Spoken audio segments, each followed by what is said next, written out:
First of all of you good morning. आइए हम लोग फिर से इकट्ठा होते हैं। ए टू जेड इंग्लिश ग्रामर के बैनर तले हम लोग इकट्ठा हो रहे हैं और आज की क्लास को शुरू करते हैं। फिर से वही लिटरेचर भाग सबसे पहले शुरू करते हैं। जैसा कि पिछला क्लास में हमने भी लिटरेचर पार्ट को पढ़ा था और आज फिर से लिटरेचर पार्ट को लाने की कोशिश कर रहा हूँ। सबसे पहले मैं रिवाइज करूँ कि पिछला क्लास में लिटरेचर भागों को मैंने क्या क्या पढ़ा, उसको सबसे पहले रिवाइज कर लेते हैं ताकि फिर से पुनः रिवीजन हो जाए और याद हो जाए। सबसे पहले मैंने देखा था father of English poetry. Father of English poetry किसे कहा जाता है? जॉफ्रे चौसर को कहा जाता है। फादर ऑफ इंग्लिश नोवेल किसे कहा जाता है? हेनरी फील्डिंग को कहा जाता है। Father of English prose King Alfred को कहा जाता है। Father of English modern prose Francis Bacon को कहा जाता है और फादर ऑफ इंग्लिश एसे भी फ्रांसिस बैकन को कहा जाता है। ये हमने पहला क्लास में सीखा था। अगला क्लास में हमने सीखा था father of English essay Montaigne को कहा जाता है और father of historical novel Sir Walter Scott को कहा जाता है। फादर ऑफ इंग्लिश नोवेल किसे कहा जाता है?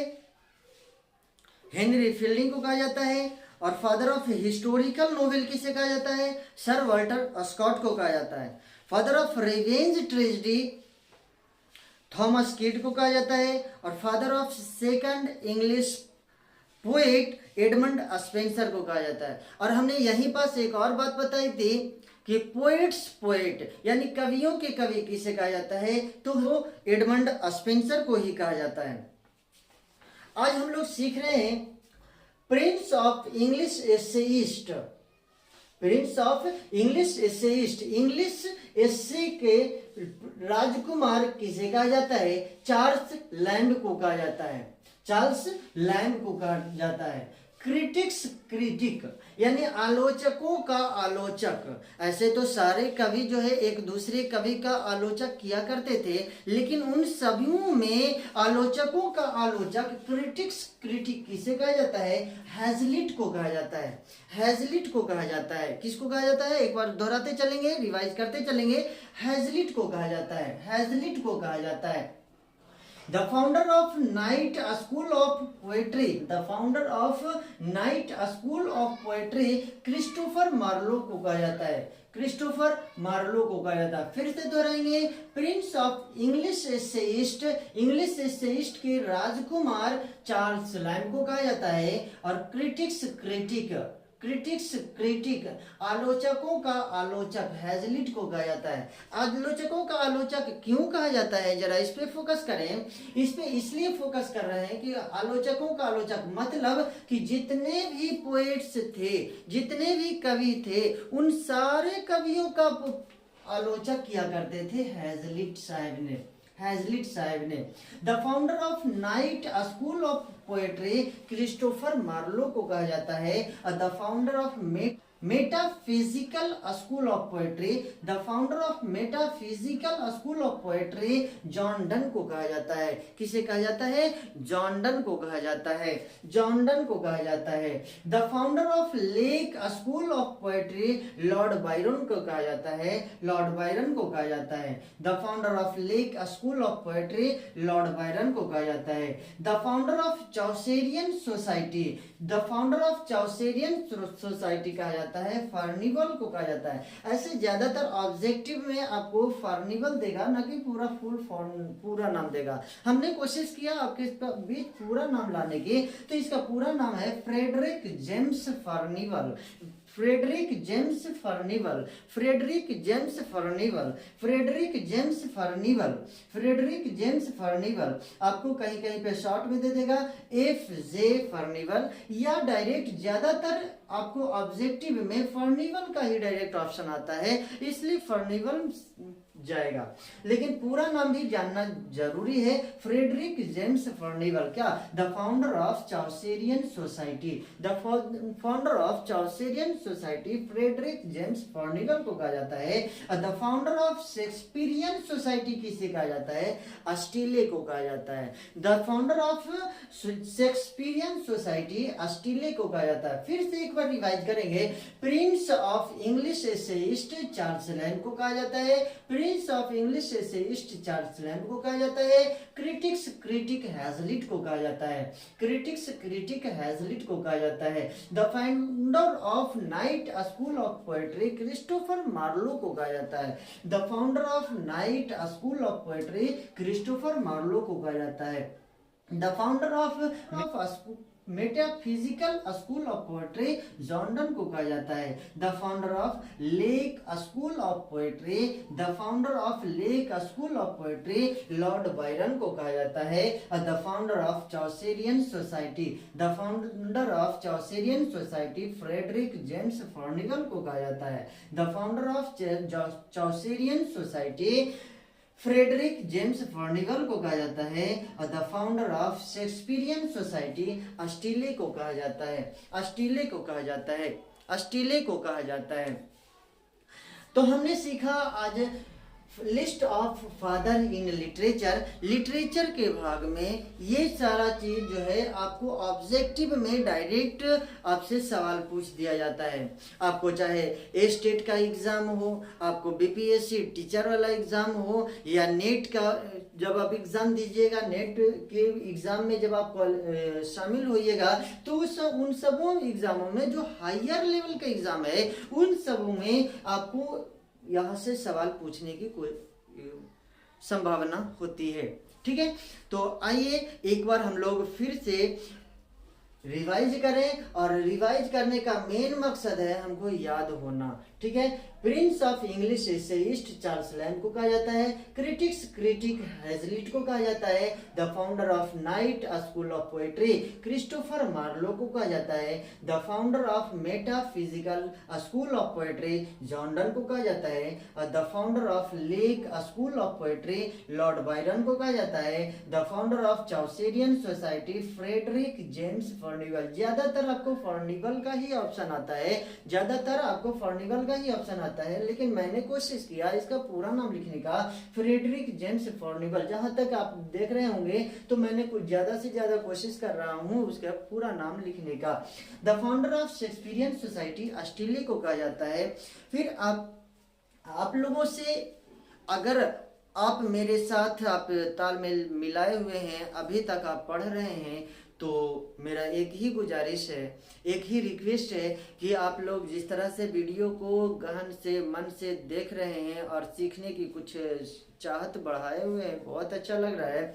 आपका कमेंट्स बराबर आते रहता है, आपका लाइक और सब्सक्रिप्शन अब बढ़ते जा रहा है, और यहाँ तक के व्यूज़ भी बढ़ते जा रहा है। तो मेरा एक ही रिक्वेस्ट है कि जहाँ तक जिस बच्चों तक ये चैनल नहीं पहुंच पा रहा है, जिस बच्चों तक ये वीडियो नहीं पहुंच पा रहा है, वहां तक आपका काम है, आपका काम है कि हर बच्चों तक, हर एग्जामिनर तक, हर पढ़ने वाले स्टूडेंट तक ये वीडियो को पहुंचाएं, और लाइक सब्सक्राइब और शेयर करें और कमेंट्स करते चलें। आपके हर कमेंट्स को मैं ख्याल रखते हुए और हर तरह से कोशिश ये करता हूं कि वो उसमें बेहतरी से बेहतरी हासिल हो।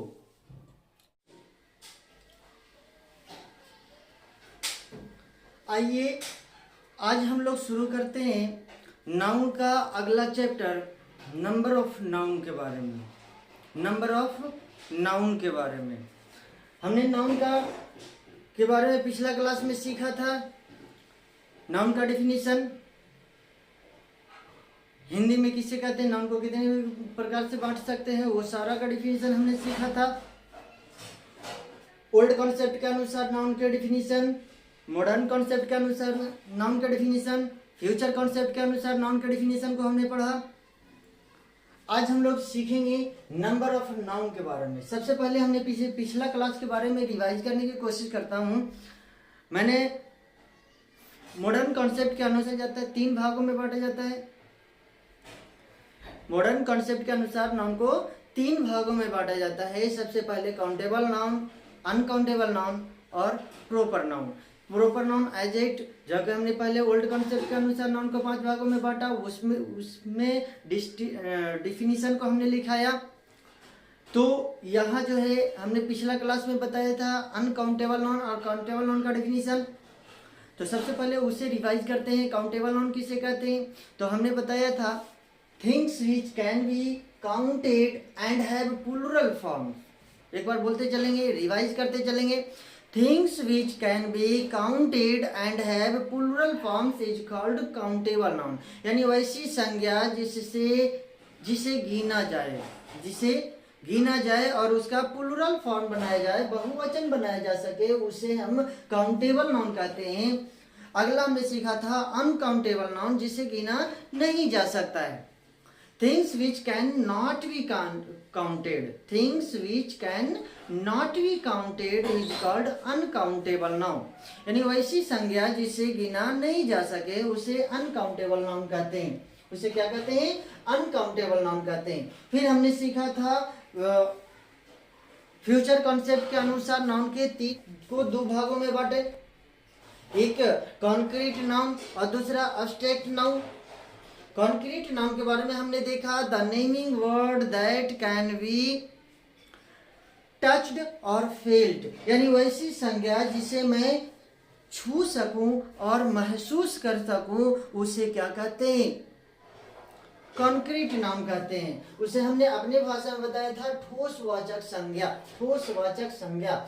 आज हम लोग सीखेंगे नंबर ऑफ नाउन के बारे में, नंबर ऑफ नाउन के बारे में कि नाउन के नंबर कितने प्रकार के होता है, कौन कौन होता है, उसका डेफिनेशन क्या होता है और फिर उसे बनाने का तरीका क्या होता है। ये सारी बातों को हम सीखने की कोशिश करेंगे।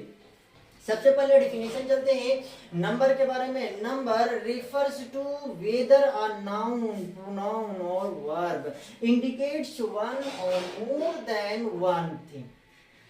यानी संज्ञा वचन, नंबर का मतलब होता है वचन। नंबर का मतलब क्या होता है? वचन। नंबर का मतलब होता है वचन।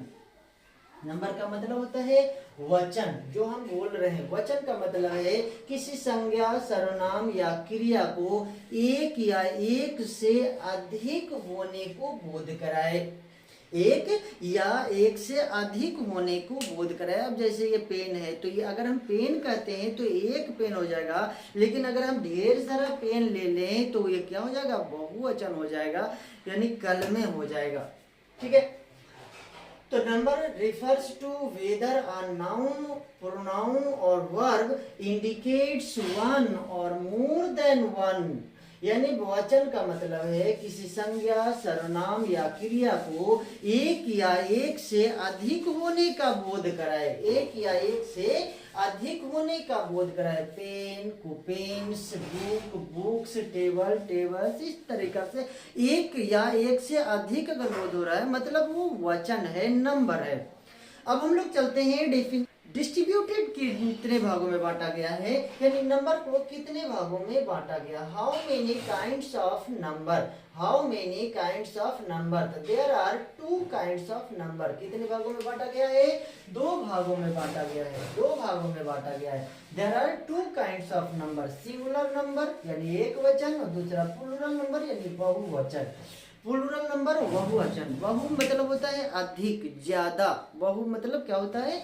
ज्यादा, यानी एक नहीं, वो एक से अधिक होने का बोध कराए, उसे हम बहुवचन कहते हैं। सिंगुलर नंबर का डिफिनेशन हमने देखा, it is refers to one thing, it is refers to one thing is called singular number. यानी वैसी संज्ञा जिससे एक वस्तु का बोध हो उसे एक वचन कहते हैं। वैसी संज्ञा जिससे एक वस्तु का बोध हो उसे एक वचन कहते हैं। जैसे हमने एग्जांपल लिया pen, book, table, cows, etc। Plural number it is refers to more than one thing, यानी एक से अधिक वस्तु का बोध हो तो उसे हम प्लूरल नंबर कहते हैं, प्लूरल नंबर कहते हैं वैसी संज्ञा जिसे एक से अधिक वस्तु का बोध हो उसे बहुवचन कहते हैं, जैसे pens, books, tables, cows, ETC. फिर से आइए रिवाइज करते हैं। नंबर ऑफ नाउन, नाउन कहते हैं तो number refers to whether a noun, pronoun और वर्ब इंडिकेट्स वन और मोर देन वन, यानी वचन जिस संज्ञा या सर्वनाम या क्रिया को एक या एक से अधिक वस्तु का बोध हो उसे हम नंबर कहते हैं, वचन कहते हैं। उसी को how many kinds of number, यानी नंबर को कितने भागों में डिस्ट्रीब्यूट किया गया, कितने भागों में बांटा गया, तो there are two kinds of number, number को दो भागों में बांटा गया, सिंगुलर नंबर यानी एक वचन और प्लूरल नंबर यानी बहुवचन। सिंगुलर नंबर किसे कहते हैं? It is refers to one thing, it is refers to one thing. हमारे साथ बोलते चलेंगे, हमारे साथ बोलते चलेंगे, रिवाइज करते चलेंगे ताकि आपको याद हो। It is refers to one thing is called singular number, यानी जिस संज्ञा से एक वस्तु का बोध हो, एक वस्तु या प्राणी का बोध हो उसे एक वचन कहते हैं। Plural number, it is refers to more than one thing is called plural number. It is refers to more than one, it is refers to more than one thing is called plural number, यानी जिस संज्ञा से एक से अधिक वस्तु या प्राणी का बोध हो उसे हम बहुवचन कहते हैं। आगे की क्लास में हम लोग पढ़ेंगे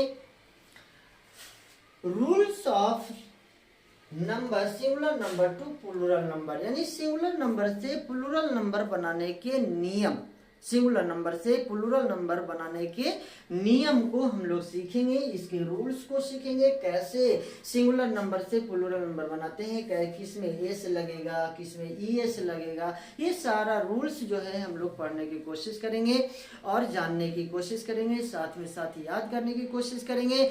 और फिर से मैं आप लोगों के बीच एक दरखास्त रखना चाहूँगा कि अगर वीडियो में अभी तक आप बने हुए हैं इसका मतलब है कि आपको पढ़ने में रुचि आ रही है, आपको पसंद आ रहा है, तो फिर तो लाइक, सब्सक्राइब, शेयर करते चलें। और अगर किसी तरह का प्रॉब्लम हो तो कमेंट्स करना ना भूलें, कमेंट्स करना ना भूलें। मैं आपको दावा के साथ ये कहना चाहूँगा, मैं आपके साथ जुड़ा हुआ हूँ आपकी बेहतरी के लिए, और मैं अगर समझा दूँ और ना समझ में आए तो ये कन्वर्सेशन करने का एक जरिया भी बन सकता है। आप कमेंट्स कर सकते हैं, हमसे संपर्क कर सकते हैं, लेकिन मैं आपको उम्मीद दिलाना चाहूँगा, मैं आपको पूरी विश्वास के साथ उम्मीद दिलाना चाहूँगा कि आप जो है हमारे साथ बने रहिए, आपकी कोशिश कर रहा हूँ। अब आगे हम लोग सीखेंगे वोकैब विभाग में वन वर्ड सब्स्टिट्यूट का एक भाग हमने देखा था, अब हम सीखेंगे कुछ साइनोनिम, एंटोनिम्स को देखने की कोशिश करूंगा।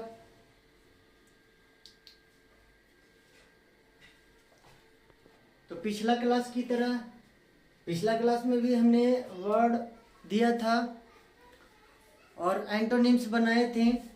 आज फिर कुछ शब्द लेकर के आए हैं और उसका एंटोनिम्स बनाएंगे। भले ही अभी आसान लगेगा, धीरे धीरे आपको टफ की ओर लेकर के चलेंगे।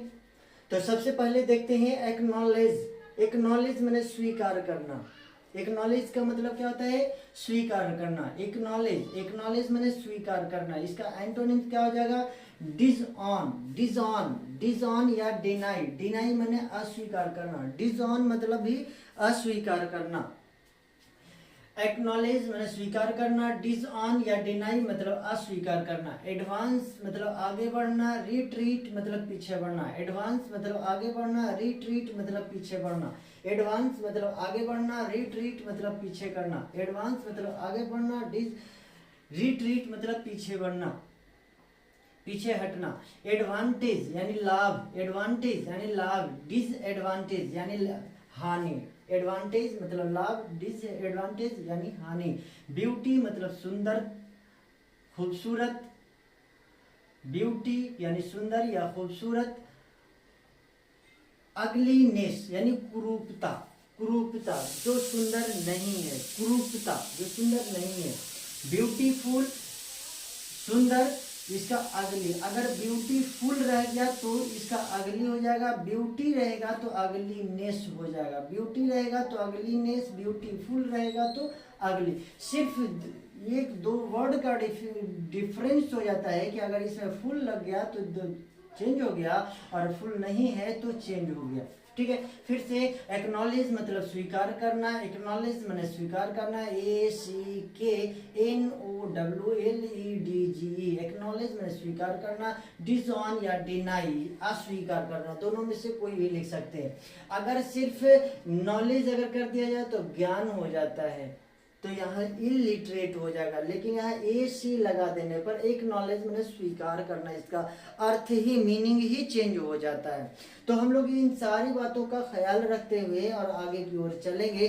फिर मैं आप लोगों के बीच एक बात कहना चाहूँगा, और ये बहुत ही ज़रूरी इंफॉर्मेशन भी आप लोग समझ लीजिए कि आपका क्लास जो है, चाहे वो फेस्टिवल हो या ना हो, फेस्टिवल हो या ना हो, हर एक दिन बीच करके आपका क्लास आपको प्रोवाइड किया जाएगा। इसके पीछे रीज़न ये है कि एक दिन अगर हम बीच में इंटरवल करते हैं, रोक देते हैं, तो उस एक दिन इंटरवल में आप लोग अपना प्रीवियस क्लास आप पूरा पढ़ते चलें और उसको फिर से रिवाइज करते चलें, देखते चलें। ठीक है, साथ में साथ याद करते हुए चलें ताकि आपको आने वाला वक्त में परेशानी ना हो। आज मैं पढ़ा रहा हूँ, आज तो मैं सिंगल डायरेक्ट आपको वर्ड से एंटोनिम्स बना रहे हैं। आने वाला वक्त में 4 ऑप्शन देंगे, एक वर्ड का 4 ऑप्शन देंगे और फिर उसमें से सिलेक्ट करने के लिए बताएंगे, उसमें से सिलेक्ट करेंगे। लेकिन सबसे पहले हम धीरे धीरे छोटा वर्ड से शुरुआत किए हैं और धीरे धीरे आगे की ओर बढ़ते चलेंगे। तो देखेंगे, एक्नॉलेज मैंने स्वीकार करना, एक्नॉलेज मैंने स्वीकार करना, इसका डिसऑन यानी डिनाई मतलब अस्वीकार करना, एडवांस मैंने आगे बढ़ना, रिट्रीट मतलब पीछे हटना, रिट्रीट मतलब पीछे हटना, एडवांटेज यानी लाभ, डिसएडवांटेज यानी हानि, डिसएडवांटेज यानी हानि, ब्यूटी मतलब खूबसूरत, अगलीनेस यानी कुरूपता, अगलीनेस UGLINESS, अगलीनेस यानी कुरूपता, ब्यूटीफुल यानी सुंदर, अगली यानी कुरूप, चीप माने सस्ता, डियर में महंगा, DEAR, डियर में महंगा। डियर का मतलब कई जगह अलग अलग भी होता है, डियर मतलब प्रिय भी होता है, खास भी होता है, लेकिन यहाँ पे डियर का मतलब महंगा भी होता है। केयर मतलब ध्यान देना, CARE, केयर मतलब ध्यान देना, नेग्लेक्ट यानी उपेक्षा करना, NECLECT, नेग्लेक्ट यानी उपेक्षा करना, केयर का अपोजिट विपरीतार्थक नेग्लेक्ट, क्लेवर यानी चालाक, स्टूपिड मतलब बेवकूफ। यहाँ पे आप फुलिश भी अगर कहें तो चलेगा, FOOLISH, फुलिश मतलब भी बेवकूफ ही होता है, फुलिश मतलब बेवकूफ ही होता है। तो क्लेवर का फुलिश भी कह सकते हैं, क्लेवर का स्टूपिड भी कह सकते हैं। डेड मतलब मृत यानी मरा हुआ, डेड मतलब मृत, इसका उल्टा अलाइव यानी जीवित, कोई मरा हुआ शब्द है उसका उल्टा क्या हो जाएगा, जीवित हो जाएगा। डेथ मतलब मृत्यु यानी मरना, ये हो गया नाउन, मृत्यु मरना, तो वो उसका क्या हो जाएगा, जन्म लेना।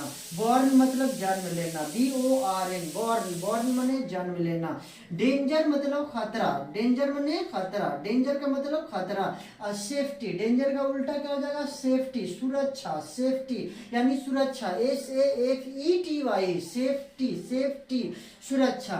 अर्ली मतलब सवेरा, सुबह अर्ली जो कहते हैं सवेरा, उसका उल्टा क्या हो जाएगा, देर, सवेरा के देर। इम्पटी माने खाली, EMPTY, इम्पटी मतलब खाली, फुल यानी भरा हुआ। एनिमी मतलब दुश्मन, एनिमी मतलब दुश्मन। फ्रेंड यानी दोस्त, दुश्मन या शत्रु कहते हैं, दोस्त को दोस्त या मित्र कहते हैं। इक्वल मतलब समान, अनइक्वल असमान, इक्वल मतलब समान, अनइक्वल मतलब समान। फिर से एक बार रिवाइज करेंगे। एक्नॉलेज मैंने स्वीकार करना, डिसऑन या डिनाई मैंने अस्वीकार करना, एक्नॉलेज मैंने स्वीकार करना और डिसऑन या डिनाई मैंने अस्वीकार करना। एडवांस यानी आगे बढ़ना, रिट्रीट मतलब पीछे हटना, एडवांस मतलब आगे बढ़ना, रिट्रीट मतलब पीछे हटना। एडवांटेज यानी लाभ, डिसएडवांटेज यानी हानि। एडवांटेज यानी लाभ, डिसएडवांटेज यानी हानि। ब्यूटी मतलब सुंदर, अगलीनेस मतलब कुरूपता। एक चीज का ख्याल रखिएगा, ब्यूटी खूबसूरत तो उसका अगलीनेस हो जाएगा, लेकिन ब्यूटीफुल अगर आ गया तो उसका अगली हो जाएगा। अगली माने कुरूप, अगलीनेस कुरूपता, अगली कुरूप। चीप मतलब सस्ता, डियर मीन्स महंगा, केयर मीन्स ध्यान देना, नेग्लेक्ट माने उपेक्षा करना। क्लेवर मतलब चालाक, स्टूपिड माने बेवकूफ या फूलिश का मतलब भी बेवकूफ होता है। डेड मतलब मृत, एलाइव ALIVE अलाइव में जीवित। डेथ मतलब मृत्यु, बॉर्न माने जन्म लेना, बॉर्न माने जन्म लेना। डेंजर मतलब खतरा, सेफ्टी माने सुरक्षा, डेंजर माने खतरा, सेफ्टी माने सुरक्षा। अर्ली मतलब सवेरा, लेट मीन्स देर, अर्ली मतलब सवेरा, लेट मीन्स देर। एम्प्टी यानी खाली, फुल मतलब भरा हुआ, एम्प्टी मतलब खाली, फुल मतलब भरा हुआ। एनिमी मतलब दुश्मन, फ्रेंड मीन्स दोस्त, एनिमी मतलब दुश्मन, फ्रेंड मीन्स दोस्त। इक्वल मतलब समान, अनइक्वल मतलब असमान, अनइक्वल मतलब असमान। अभी तक आप लोग मेरे साथ अगर बने हुए हैं, आप मेरे साथ जुड़े हुए हैं, वीडियो को गहन से, मन से, ध्यान से देख रहे हैं और नोट्स बनाते चल रहे हैं, तो फिर मैं कहूँगा, मैं आपसे कहना चाहूँगा कि आप जम करके जोरों शोर से अपने साथ अपने साथियों को भी लाइक सब्सक्राइब करवाइए और ज़्यादा से ज़्यादा नॉलेज ग्रहण करने की कोशिश कीजिए। हमारे साथ बने हुए रहिए। आने वाला वक्त में आपका अंग्रेजी बहुत ही बेहतर होने की बहुत ही बेहतर होगा, बहुत ही बेहतर होगा और अच्छा हो जाएगा अपने आप में। अभी तक 4 या 5 वीडियो हम लोगों ने देखा, 5 या 6 जो भी वीडियो हो, खैर वो हमें याद नहीं है, लेकिन जो भी वीडियो हो, अभी तक जो आपने सीखा, आपको खुद अंदर से एनर्जी महसूस हो रहा होगा कि हमने बहुत कुछ सीखने की कोशिश की। और इसी तरह से हम लोग बने हुए रहेंगे, आगे की ओर सीखते रहेंगे और अपने लाइफ को, अपने नॉलेज को बढ़ाते रहेंगे। Thank you all of, thank you, शुक्रिया।